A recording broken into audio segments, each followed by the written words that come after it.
Hello everybody, welcome to my new channel, the Global Indian 2.0, and this channel basically is gonna focus on a lot of stuff such as student life in America, visiting as a student, or like just being a normal visitor in the States, Canada, and traveling all around the world. So I'm gonna share my experiences on this channel and also give some student tips and tricks how to survive in the US as a student.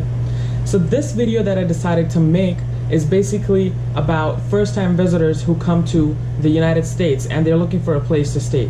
So how do you decide what place to stay in and also maximize the most out of your money, because you don't want to spend a lot? So let's start finding out what are the best options according to my research that you can choose when you come to the US and stay here for the best affordable price.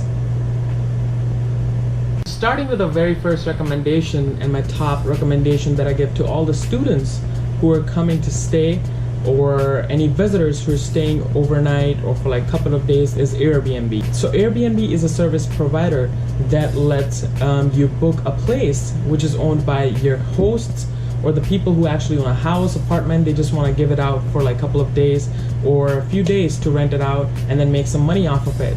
And the thing that I really like about Airbnb is cheap and best. So what do I mean by that? The price is basically included whatever you pay upfront, such as the room cleaning fee, the city taxes, if there's any city taxes imposed in that city where you're staying, and you get a lot of things such as additional cost for a person that's going to be informed to you by the Airbnb as soon as you're trying to book a place for yourself. I have used Airbnb a couple of places to stay with my friends, and I used it in Boston, I've used it in Virginia, North Carolina, I've used it in Washington DC. I've used it for different duration of times, and all the Airbnbs that I've had experiences with were great, and it was just a host that I really didn't like. But what's best about Airbnb is that you can actually review the host, and the host can review you as a user. So that creates more transparency, and that provides you the best service, as it's a service provider, so that your duration or your stay is perfectly comfortable and you're enjoying your visit.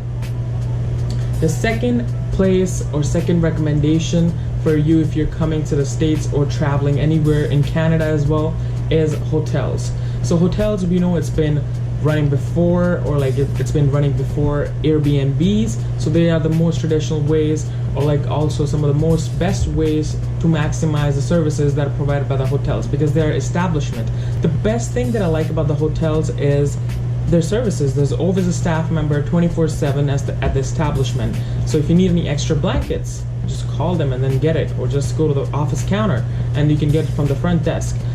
Also, hotels give you the flexibility of later checkout. I know sometimes it's hard to check out early, or like you have a lot of things to do before you leave that place you're planning for visiting a city. You need to plan that out properly before you actually leave the establishment. I personally realized after going for a trip in Orlando and in California that hotels serve the best purpose for families, because they provide you a lot more amenities, such as room check-ins, such as you provide with TVs, you provide with laundry services, whereas Airbnb might not have that. And I'm not saying Airbnb is not best in terms of that, but hotels have their own separate entity, and I believe they can never be replaced. The third option is friends and family. So if you know anybody who has a house, who is your friend, who's your family, just get that accommodation for free, man. What about it? So that provides you a lot more flexibility as you get to know about the local person who's staying there. You get to know the views about the place that they're gonna be in, and they can actually help you with certain things while you're staying at their place. I know this doesn't apply to a lot of people, that's why I kept it as a third preference, because if you don't know anybody, you're definitely gonna go with the first two options, which is the Airbnb and the hotel.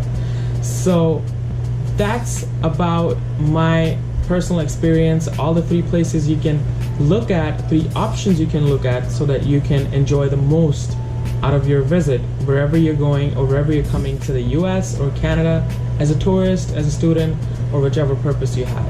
If you like this video, make sure you give a thumbs up, and also put in the comment section down below which one do you prefer the most if you're traveling, or have you selected as a service provider when you went to your trips or any short visits you have had in different places around the globe.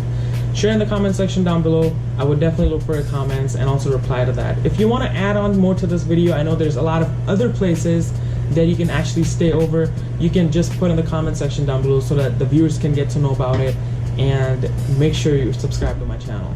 Thanks for watching this video. I will see you in the next one.